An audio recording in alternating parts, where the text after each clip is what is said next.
의대 증원과 이에 대한 근거를 비판하며 전국 의대 교수들이 오늘 휴진에 들어갑니다. 정부는 오늘 재판부에 증원 근거를 제출하면서 의료개혁을 논의하기 위한 대통령 직속 의료개혁 특별위원회 2차 회의를 개최합니다. 자세한 내용 취재기자 연결해 알아보겠습니다. 윤성훈 기자. 네, 사회부입니다. 네, 의대 교수들의 3차 휴진이 예고됐는데 오늘은 전국 단위에서 벌어진다고요? 네, 전국 의과대학 교수 비상대책위원회는 오늘 의대 교수들의 휴진을 예고했습니다. 앞서 지난달 30일과 지난 3일에 이뤄진 휴진은 일부 병원 차원에서 진행된 휴진이었지만 오늘은 전국 단위로 동시에 이뤄지는 겁니다.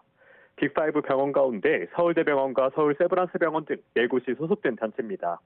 의대 교수들의 자율에 맡겨진 휴진이다 보니 그 규모는 정확히 가늠되지 않는 상황입니다. 다만 앞서 진행된 두 차례 휴진 상황에 비춰본다면 큰 혼란은 없을 것이란 관측도 나옵니다. 이런 가운데 의사단체들은 정부를 향한 공세 수위를 끌어올리고 있습니다. 우선 대한의사협회는 오늘 오전 11시 어제 윤석열 대통령이 진행한 기자회견에 대한 입장을 발표합니다. 윤석열 대통령은 어제 의료계는 통일된 안을 제시하기 어려운 상황이라며 의대 증원 규모인 2,000명도 출범 직후부터 논의됐다고 밝혔는데요. 위협은 관련 언급에 대해 주목주목 비판할 것으로 예상됩니다.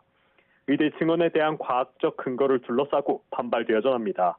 오늘은 정부가 의대 증원 집행정지 가처분 심리를 위해 서울 고등법원에 증원 규모에 대한 과학적인 근거를 제출하는 날인데요.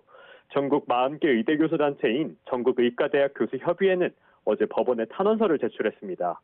의대 교수 2,997명이 과학적인 근거와 절차적 정당성이 없는 증원 정책은 철회되어야 한다며 재판부의 집행정지를 인용해달라고 호소한 겁니다. 네, 이 밖에 의사단체 반발도 동시다발적으로 터져나오는 모습인데 이에 대한 정부 대응은 어떻게 됩니까? 네, 의료계 반발에도 의료개혁 완수에 대한 정부 의지는 확고해 보입니다. 대통령 직속 의료개혁 특별위원회는 오늘 오전 11시 30분부터 2차 회의를 개최합니다. 의사들의 불참 속에서도 구체적인 의료개혁 안건을 확정하고 추진 방향을 논의할 예정입니다. 정부는 또 증언에 대한 과학적 근거가 충분하고 법률을 준수해 관련 근거를 남겼다는 입장을 유지하고 있습니다. 이에 따라 보건의료정책심의위 회의록 등 관련 논의 근거를 법원에 제출하겠다는 입장입니다. 다만 회의록을 남기지 않은 의료현안협의체와 의과대학 학생정원 배정위원회 자료는 다른 성격의 자료로 제출할 것으로 예상됩니다.